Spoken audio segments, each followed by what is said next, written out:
Hello, and welcome to Traverse. My name is Franciska Éry. I'm a theatre and opera director talking to you from the Ram Theatre in Budapest, Hungary.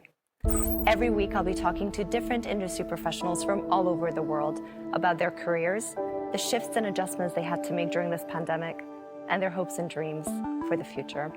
This is Traverse. What's next for our industry?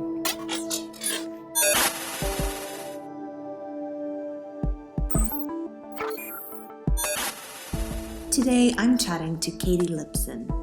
Katy is a UK-based theatre producer who founded Aria Entertainment in 2012, and in 2017 received the Best Producer Award by the Off West End Awards, and is a recipient of the Stage 1 Bursary and Startup Award. Katy produced numerous UK premieres and also set up the From Page to Stage Festival to support new musicals at all different stages of development. In 6 years, From Page to Stage has given platform to over 100 new musicals. The pandemic has not slowed Katy down. Recently, she has produced a socially distanced site-specific musical, collaborated with streaming websites, and is currently working with her brother on a new theatre that can allow thousands of audiences to watch shows in a pandemic-safe way. Hi, Katy. How are you? I'm good, thank you. How are you? I'm good too. Where are you at the moment? I am in my home office in London, in central London, an area called King's Cross and Islington. This is where I sort of do everything in a pre-pandemic and now during the pandemic world. So nice window there, though, to look at the outdoors, which is nice. Full of instruments as well and show posters. Very themed. Oh yeah, actually, it's a whole wall. It just keeps going. Oh, wow. So yeah, we've done a lot of shows. Yeah, piano, cello, sort of, that's how I sort of came to producing, through a love of music and a love of musicals. And, you know, they have to live somewhere. So this is where they are. Well, you just created an amazing segue. I wanted to ask you, how did you come to producing? So always loved musicals as a child. My mum used to play me all the, you know, the mixed tapes and take me to the shows. I could sing and I gravitated to playing instruments, and therefore I was involved with choirs and orchestras and amateur dramatics and school plays. And, you know, when you're young, you're just kind of getting involved kind of on the stage. I wasn't really a writer. I didn't really think about directing. I didn't really think about that side. I just kind of loved being involved. I knew maybe my calling wasn't to be on a stage in the long term, because I actually was quite shy inherently, and not saying that actors aren't shy, but I didn't really like being in the spotlight so much all the time unless I felt comfortable. And I really love business. So as I got older, those two things seemed to merge more and more together until I really kind of realized, wow, okay, this is how I, you know, can be an entrepreneur with the arts. I came to London really to study at university. I wasn't doing music or anything. I was doing a science degree, which I didn't actually finish. But at 19, I sort of went to a drama school just to see if maybe performing was something I wanted to do, which just echoed my instinct that it wasn't. And then I finally did a music degree when I was 20 till 23. But by that point, I'd already set up a small theatre company with people I met at university, put on lots of little shows, which I would play the piano for. And then I started to get more interested in what did producing mean and how could you take producing further. So I had a lot of life experience before I sort of really went, let's think about producing as a career. Yeah, and you did quite a lot at a very, very early age as well. It's quite unusual to have such a saturated first half of your career before you arrive to what you're doing now. Yeah, I guess from the age of 18 to 25, you know, I'd been in education for 5 years because I didn't make my mind up, you know, doing those 1 year of science, 1 year of drama school, then the music degree, produced probably 10 shows with my university sort of company. But, you know, it sort of helps mold you into the sort of producer that you want to be. But even when I started Aria, I had absolutely no idea about the big world of commercial producing, raising money, the West End, Broadway, business models, finding work, commissioning, developing, building relationships with creatives, venues, getting the trust, understanding marketing. Like, it's really, we're 65, 70 shows in, even with this company. And actually we still haven't done an open-ended run because we've not obviously created a new musical that has, done that yet. It takes a long time to find the work. And in the UK, it takes a lot, there's not many new musicals that then end up being the long runners that you get on Broadway. So you're in a different marketplace. So it's been a lot of education and learning, but I think hopefully we're in a good place post this pandemic to pick up where we stopped. Well, I actually wanted to ask you about Aria Entertainment because you founded it in 2012. And since then, do you think it's changed a lot? And has the pandemic changed the way you guys work as well? Yeah, I mean, we can't produce right now. I mean, everything's shut. So we can't produce on theatre stages, but we can produce for a live audience, but we can still find content that can be distributed in a different way. So if you're distributing something in a different way through film, you're probably going to have lower numbers. So if you've got lower numbers, you need a lower cost. And if you need lower costs, then you're attracted to smaller shows in innovative ways. So we've been trying to find creative pieces that stimulate us and conversation that are maybe not 10, 20 people in an orchestra. When we were sort of opening and closing, we did an outdoor promenade production called Contact, which used headphones. And it was an app-based experience where you follow two actors and listen to their inner narrative, basically, and follow them through the streets of London, or seeing the Thames River go past. It was really beautiful, and it ran in 3 locations every day, 3 times a day. So we had 9 shows a day. And that show is being licensed all around the world, hopefully on its way to the US. It's going to Canada, it's going to South Africa, Australia, Germany. It's hopefully when they can all open. Actually, before you move on, I really am interested in Contact, and if we can expand on that a little bit, because socially distanced theatre isn't really, there's not as much of it in the UK as I expected when all this started. And is there a reason you think for that from a producer's perspective? What you guys have achieved is quite experimental as far as promenade shows go. The fact that you guys have the headphones, there's tech involved, it's in different locations. Yeah. When the pandemic started, everybody was kind of trying to do outdoor shows because our government said you can perform outdoors before anything else. And then someone wrote to me about Contact and said that they'd done it in the streets of Paris, and would I like to maybe look at it for London? And I was like, because that's not really my model usually. I wouldn't really pick up something that's happened. I would want to originate it. But we're in different times now. So I was like, okay, this is exciting. We can translate it into English. We can expand it. We can rebrand it. And the app is so unique in the sense that everybody's synchronized from the minute the stage manager presses go. And you could, in about 6 months, you'll be able to listen to the show in Mandarin, Arabic, English, German, Italian, Spanish, French at the same time. So a Spanish speaker could watch exactly the same time as an English speaker, the same actors. And it's completely pandemic safe. Well, I guess COVID safe because the actors don't speak. So there's no actual, exchange of any spray. The audience have masks on. The audience are distant. The audience are outdoors. The actors are distant. And it's written in a way that, you're following their internal journey of their subconscious and their inner thoughts. So I was very proud to do that. And it was a hard time because the government kept changing the rules about you can't gather in a group outside. And so our audiences were like, well, we can't go and see your show if that's what we have to do. So it's all about brand awareness and educating your audience. And remember, we didn't partner with a non-for-profit or any theatre. We just basically went rogue and had to sell tickets like ourselves through our own website, which was hard because we had no data. We had no people to market to, which is a huge part of it.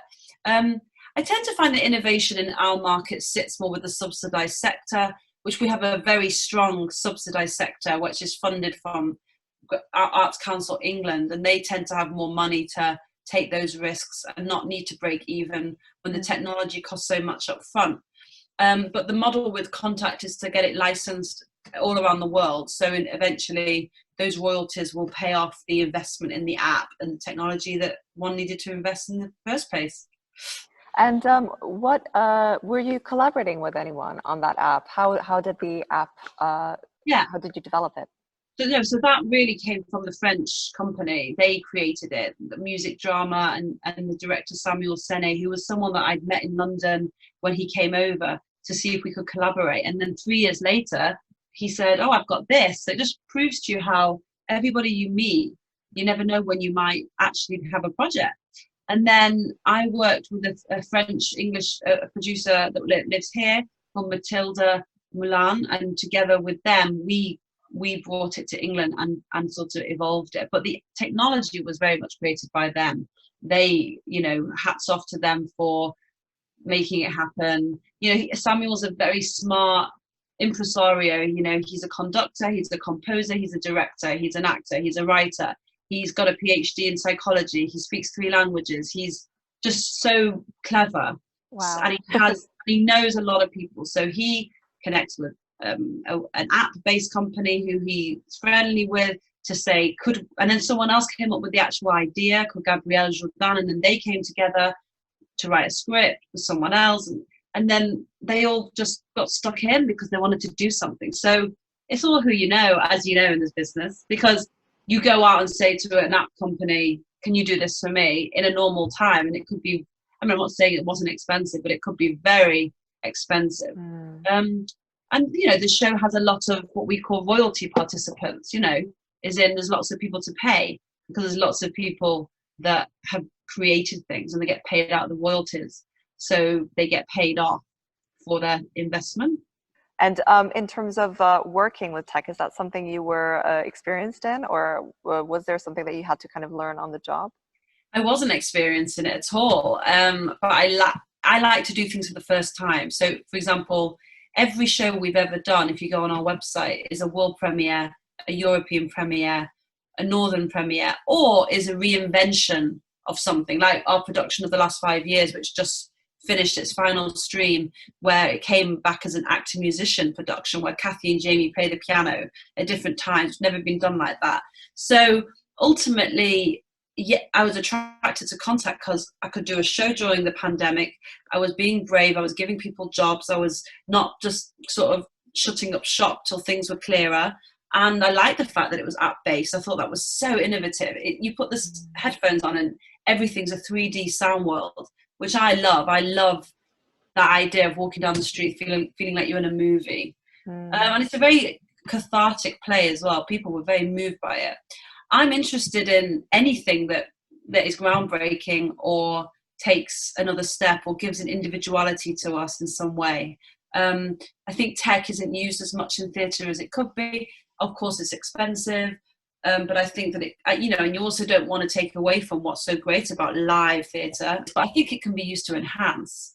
So I'm always open. I'm one of these people that always says, just pitch an idea. What's the worst that can happen? I don't reply quickly or I'm not interested. But at the end of the day, I'm an artistic director and I need ideas and I need writers to go, all right, we'll send you an idea. And I hate that fear of missing out on a good idea. So I always make myself accessible through different ways, which I know you know about through From Page to Stage. And at the moment we have a commissioning project where we've asked British writers to pitch an idea for a commission, which we're going to take on and hopefully develop into a musical. Yeah, let's talk about From Page to Stage. So this is a festival that supports new writing in different stages of development, and it gives a platform for people to experiment. Why musicals? You touched upon the fact that in the UK there isn't really a culture around new musicals. Why is this your passion? Well, because for that reason, really, I've always noticed that, well, as I've been doing this a long time now, I can see how hard the trajectory is from small fringe theatre to UK touring theatre to West End theatre. And then I've flown myself to New York and I've flown myself to Canada and to LA and to wherever. And I've gone to meet these people and looking at the way the American model works. I'm not saying it's perfect either. It's so expensive to open a show in a regional American non-for-profit, to try and give it gravitas, to try and build it to its momentum to come to Broadway, where I think there's an expectation from audiences that there's a new musical on Broadway all the time. What is it? Which is the one that's the newest? I want to see the newest Broadway musical. Whereas in the UK, we don't have that same, what's the newest show in town? We just don't have that turnover of show. We have a turnover of imported shows from Broadway that have already been Tony nominated or winners. We tend to find a lot of turnover of new plays that come in for limited periods from our non-for-profits like the National and the Royal Court and the RSC, but not the same with musicals. So I've been aware of that since I've been 18 and living in London. I've seen our amazing, vibrant off-West End scene, which has more innovation than anywhere. But, you know, these are shows where actors aren't paid very well and nobody's paid very well, but everybody has a great time. And the audiences are like, wow, I got to see Michael John Nacusa, or I got to see that Rare Adding Machine show, or I got to see Flaherty and Aaron's, you know, huge amount of repertoire that isn't often done on a large scale in England. Now, really, off West End, we can't produce how we like to produce in terms of our production values in a theatre less than 220 seats. That's really, and we really only have 2 of that scale here, where we did actually behind me Rags and the last 5 years, because, you know, with that many seats, we can have enough production values and pay people enough, and enough at that level that feels right, not enough like in terms of what we'd like to. So, you know, but I've lost the question now. You said why musicals? They speak to me. It's always been musicals. It's always been song. It's always been music. And then when you add lyrics to it, then it's just something else. So we are doing some plays, but every play we do has a massive element of music in it in some way. It's either about a singer, or there's got a musical background, or they've got songs through it. It's got to, but it's not a musical. The play with song.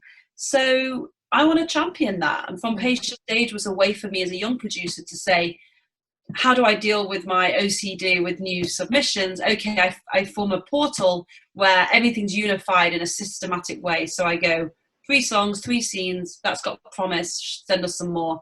I'm not sure about that. Thank you very much. And could actually allow writers to do that all the time without any sort of window. They could just submit and we could go through it in our own time. It's brilliant to hear you talk about fair pay. It's always brilliant when you hear producers talk about fair pay. I don't know if you noticed this, but when the world stopped, I think the industry kind of had to self-reflect. And there's been a lot of talk about like how a lot of artists, just for the sake of making something, as you mentioned, will go out their way just to make work, even if it's unpaid. Is there a way you think to champion fair pay? And is there something that the industry can do to be better at it? Well, it always starts with the producer, and it's the same with casting and diversity and representation. And it has to start with the leaders, because I mean, I'm not saying that we have all the answers. We don't. And without talent, we're nothing. Like without actors and without writers and without creatives, we are nothing. But ultimately, we are the people that go, I'm going to do this show and I'm going to do it in a certain way. So it is up to us really to start with that.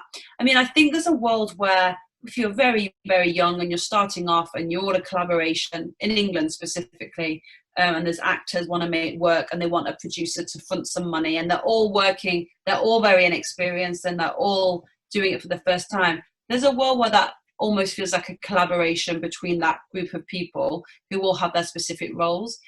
The truth is, you know, all of that world of 50-seat theatres, they are economically flawed. They do only bring in so much money, and if you've got 10 actors, there is no way to make it work. But I think it's more about then don't do it in that theatre. Try and find a bigger one, or try and choose a smaller project, or try and get a grant, or try and just do a bit more, or try and be transparent about it. I think the problem is when people don't even try, or are not honest about the back end of what's actually happening. And I think that's what I find most frustrating. As someone that started at that level of 21 and knowing nothing and all working for £300, to now looking at people who just do the same model every time and don't seem to try and do better. And I think that's the frustrating part, really. So our union, Equity, they have a rule now of a minimum wage per hour worked. So if you can't afford I think the actual equity minimums, which is whatever it is, £400 for a very small theatre. It's kind of like £400, 40 hours a week, £10 an hour. Like, then you would pay a nominal minimum wage hourly fee. So if someone, once you get into show call, you might actually only be in the theatre for 30 hours a week. So you would pay 30 hours times the minimum wage, which is whatever it is, £8, and then add on a bit. So everyone gets like 300 odd pounds. So that would be the very minimum you would ever give. And I think that was a really good initiative for the lower pay, for the smaller theatres. But look, the real issue is that why this happens is, it's really when you hit the big time, where this kind of disconnect from, sometimes mistrust from actors and creatives to producers has started. I think when you actually think about the large shows paying the ensemble similar salaries to, say, the smallest, what you might pay on some of these smaller shows, a bit more, but these shows have been running for years and years and years, and that's when there's a sort of, okay, there's a but unfortunately the difference between not being a very successful commercial producer to being that successful is huge. It's like the difference between a flop and a hit is very muddy middle ground. You've got to understand, why are these smaller theatres there? Audiences also, I've always felt that audiences have a premium experience in a small theatre. So in a way, why aren't they paying more? Why do they pay less for these experiences? Because they think they're getting less production values, or they think they often aren't getting less talent in front of them. They're often getting just as good talent, and they're actually seeing it here. And I think it's a really interesting discussion. That's so incredible. I actually never thought of it that way. Being a person who has directed in pub theaters, I actually never thought of it that actually, you're right, it's an exclusive experience, especially if you got one night of it. It is really just about advertising it as an exclusive experience, isn't it? Yeah, exactly. And it's hard when some of the venues you're going into are receiving houses as well. I guess if they're producing the work, like the Menier Chocolate Factory, that's a very small theatre that does very high quality productions, but they run a restaurant, they produce the show, so they have rehearsal spaces, so they have everything. So their business model could be very different. I mean, I don't know because I don't work there, but ultimately they can charge West End ticket prices because they've got such a brilliant reputation from 10 years of brilliant work, and therefore they can increase their production values. Because when I go to Southwark Playhouse, it's always the same ticket price. I have to charge what that theatre wants, as a theatre that has a systematic way of charging. Everything's £27 every single ticket. So the good news is exactly how much money you can make, so you know exactly how much you should spend, and you don't have a question of changing that ticket price.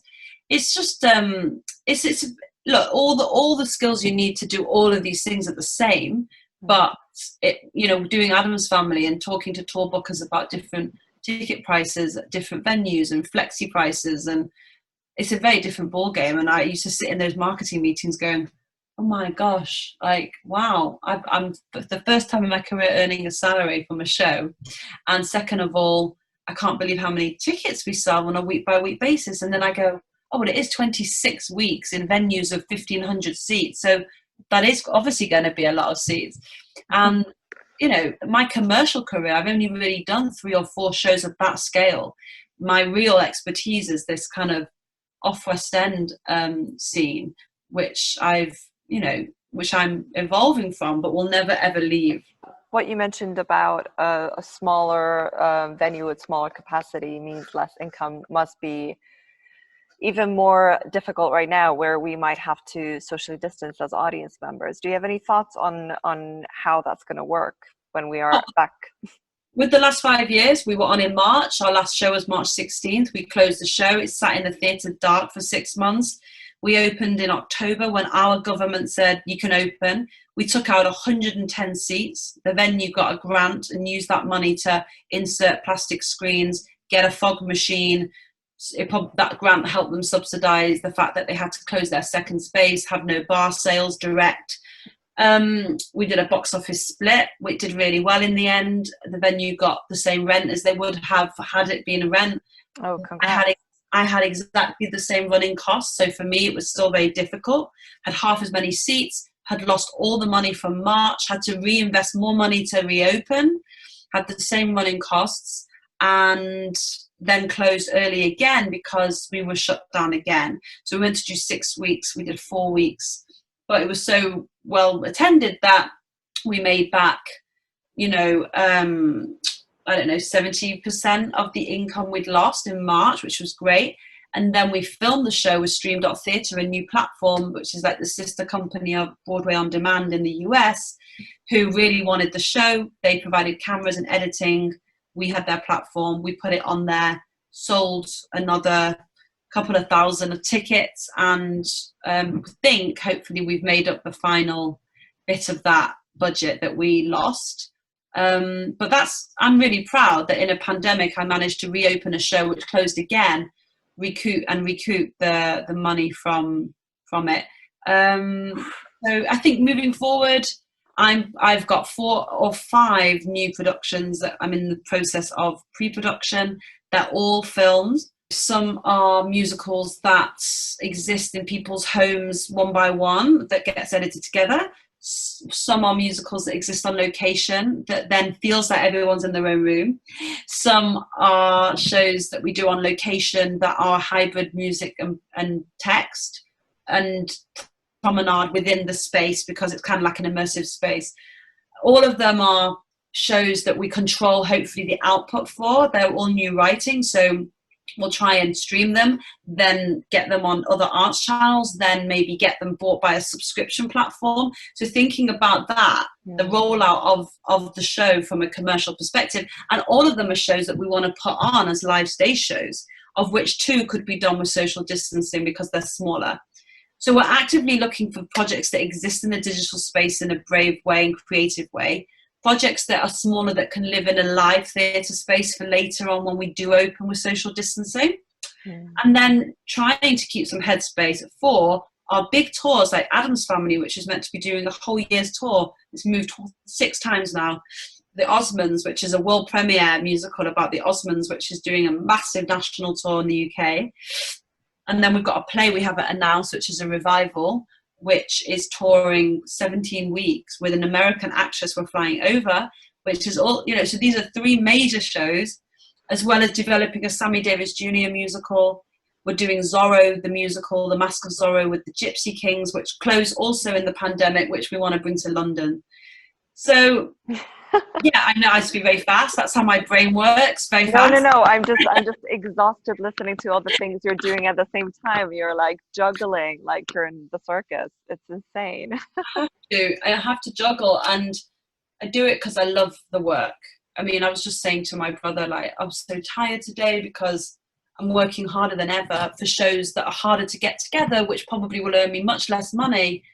Well, same as Fringe Theatre. Fringe Theatre doesn't really earn you money, but it's exhausting, and we still don't know how long the government will support our staff that are on like leave. They're helping us with some salaries. We're all waiting to know if we've got any grants from the government which pay for losses. I know that we've been supported probably a lot more than some US companies have been, but it's still very nerve-wracking. But you can't sit worrying because you're not in control of it. I want to give people product. I want to give people brave work. I want to inspire people and give jobs and try and make a living. It's also, I think, commendable how quickly you adapted to the situation. I actually wanted to ask you about streaming and how that was for you as a producer. What works on screen that could not work on stage, and vice versa? Good question. So again, no disrespect to like my producing friends that do these things. I knew straight away I didn't really want to do a concert. I'm not very. It's probably like why I've been so on the Off West End. When I say I'm artist driven, I'm driven about the work. So like the show, I'm not star driven. So I'm not like, what famous person can I do a concert with because it will sell loads of tickets. That doesn't excite me as much. I'm not saying it's bad, and people have done brilliant concerts on West End stages. So I put out on social media for people to send me interesting projects, and I was like, send me interesting projects that are for now. So I adapted because some of my good friends run the platform stream.theatre. So I very quickly learnt about difference between subscription and on demand and advertising and all these different rights. I've also been lucky enough to film The Toxic Avenger, which I did in the West End with Broadway HD. So I sort of had a bit of knowledge about how that worked, and then learned very quickly about the system and spent many hours looking through rights catalogues and reading and listening to shows, launching my commission project. It's quite simple, really. You know, you're just putting something out at a ticketed time, at a set time on a ticketed platform. So you can say, come and watch my show for 10 nights at 7:30, or come and watch my show. It's available for 1 month on demand. Once you download a ticket, you have to watch it within 24 hours. That's one way. Or another way is, okay, here's some money. I want your thing on my platform on demand for 7 years. Here's a sum of money. So when I realized that was kind of, I sort of got to know all those companies, and they got to know me because they knew I was putting out content. I started to talk about titles. Well, what about this one? And what about this one? And hi, Concord Theatricals, can I have the rights to this? But I need it for 5 years because someone wants it on their subscription platform. And it's like, no, the writer doesn't want that because they don't know that you're going to, you know, they don't want it on there until they've seen it. So you've got all these challenges. So SVOD, which is subscription, is hard to get before you've even made the show because the writer wants to know what they're allowing. So sometimes you're taking a punt and you're thinking, well, I need to make sure that on the streaming alone, it can break even, or at least nearly break even, so that when it has a chance to go further, because I know and trust I'm going to create something good, I can like get it sold. The other shows I mentioned to you before, they're like hybrid shows that people specifically wrote in a way that they could be made into a digital film. I think some people have done some really successful hybrid things where they've made films that have been mixed with live stage, and they're kind of being really creative with it. I think people have taken musicals and done them on empty West End stages, but like you're looking at kind of an empty auditorium. You're not looking at audiences where there's no set, and because then you don't have the cost of all the set. It just depends how creative you are. Like, choose a show, think of a vision, get a director, think about how big it is, what's it going to cost, you know, and do your research. Like I chatted to everybody. How many ticket sales did you get for this? How many did you get? Okay, what's the average for a new title? Oh, it's a bit less than last 5 years because that's a known title. And just doing your due diligence, because, you know, you don't know. It's new territory. And has your audience changed, do you feel, by making everything available online? I wouldn't know yet because I've only done the last 5 years. I would assume we were kind of one of the first on stream.theatre, so we brought musical theatre fans to the website, and as well as American audiences to the American website. And now that platform is obviously, we haven't been on it, well, we've been on it just recently, but they've been going for 6 months. So I would imagine their platform's a lot bigger. And I would imagine, this is something I noticed kind of a year ago, I didn't realise that I do have quite a lot of social media followers on my Aria page. I think we've got like 20,000 people. So I think people do go, okay, that's an Aria show, maybe I'll go and watch it, hopefully. I don't know. There's people watching. It's not as easy because people don't want it as much necessarily as, you know, and they might want to see Dear Evan Hansen on stage, and they might want to see a star in a play on stage, but I don't think it could last forever, unless it was the only alternate, God forbid. But I think it's a really important thing that should remain, especially the idea of live streaming like your workshops. So when I do any workshop moving forward, I'm going to live stream it so that American producers can watch, other British producers that can't get from Scotland to England can watch it. And I think that's something that I've never thought about. For the last 5 years, you know, that was a lovely capture, and that is worth watching. Like, that is worth, I'm digging myself into a hole here. That gives people around the world a chance to see our live theatre production. And I think that will remain. People will continue to make films and captures of their traditional theatre productions, whether the hybrid digital musicals, concerts from home, sort of innovative stuff that will work on camera will will happen as readily. Probably not. People will gravitate back to making theatre for live audiences rather than digital films, because I think once audiences open up again, people might not want to sit and watch on YouTube, or you know what I mean. And that is something that you've also been busy with, because there's been a lot of buzz around the vertical theater, which is a freestanding venue that allows people to come to see a live show socially distanced, and it can seat 2,400 in theory. Is that correct? Yeah, I mean, there's different versions.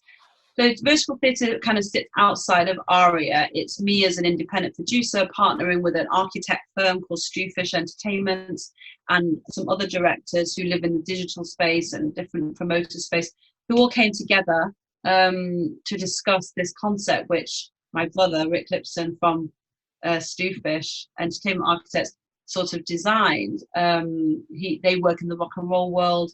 He designed Madam X at BAM for Madonna, U2, Beyonce, Coachella Festival, you know, all those sorts of things, MTV Awards, the Cirque du Soleil shows, some of them. So they're in the rock and roll world, so they're used to working with equipment that kind of, you know, off the shelf scaffolding that can go up and down. So, you know, he's designing this idea. We're all chatting about it, and we all come together to help guide the evolution of the idea to finding connections all around the world, financing, all different models depending whether you're in America, the Middle East, the UK. And although we think, yeah, wow, okay, God forbid this pandemic continues, we can have a space where you're in your family pods and you're isolated from everyone else. This is just a cool venue. Like, the idea of having that many seats in such an intimate structure that can reinvent the way we storytell, or could specifically be right for a show that would sit in it for many, many years. And yes, it can come down and go up, but it can also sit for a little bit. And there's free flow air. So if you feel nervous about going inside a building, you actually feel like you're inside outside all at the same time.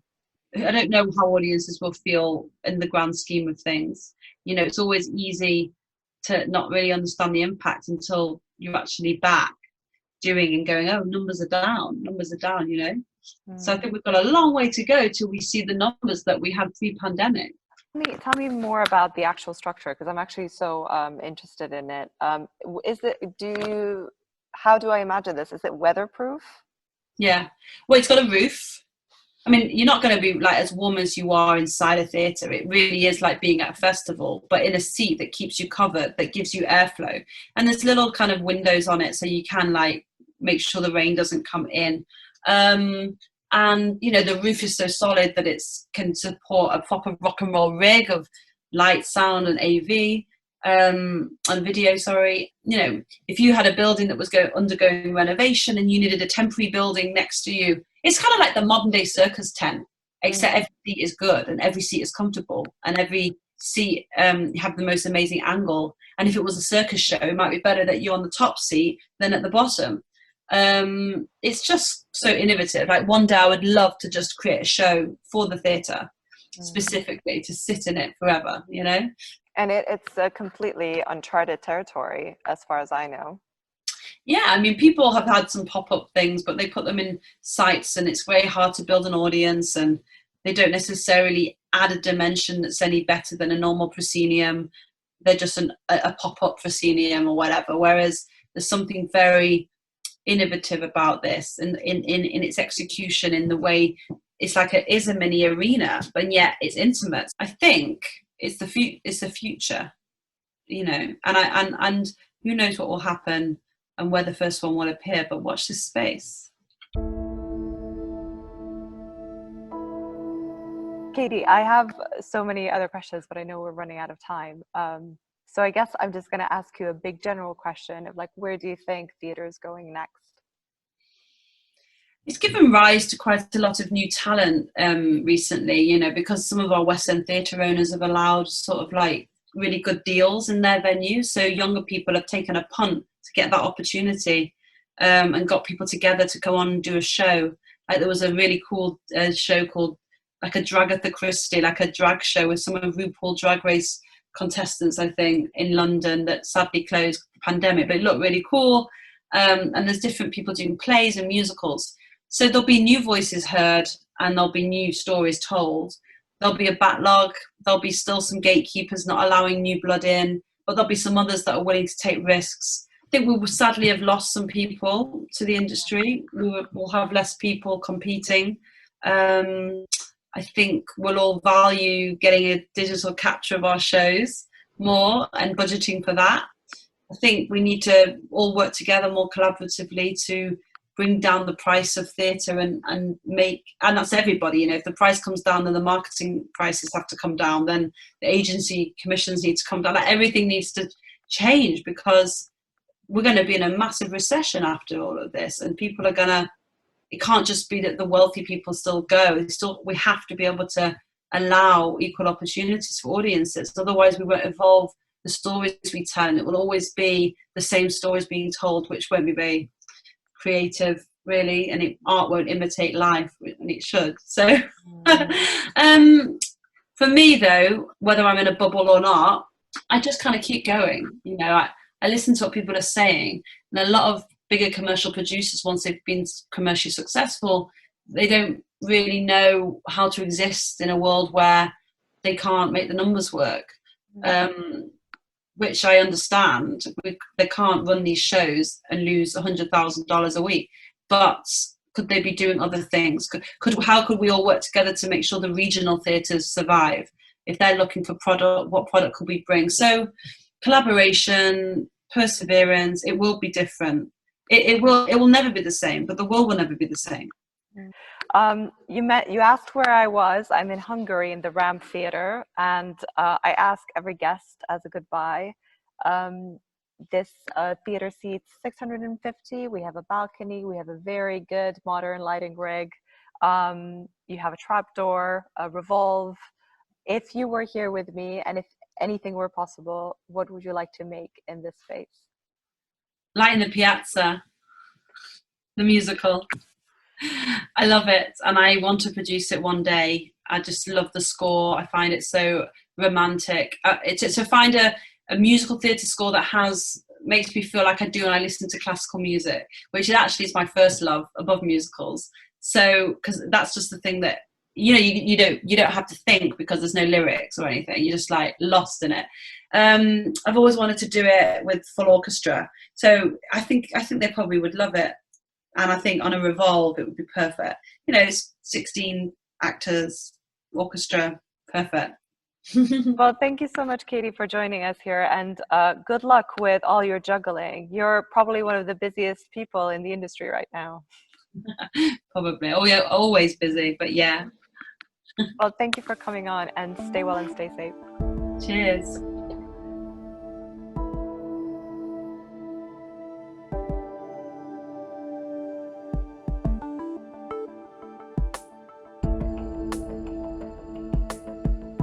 This was Traverse. Thank you so much for joining us, and join us next time to see what's next for our industry.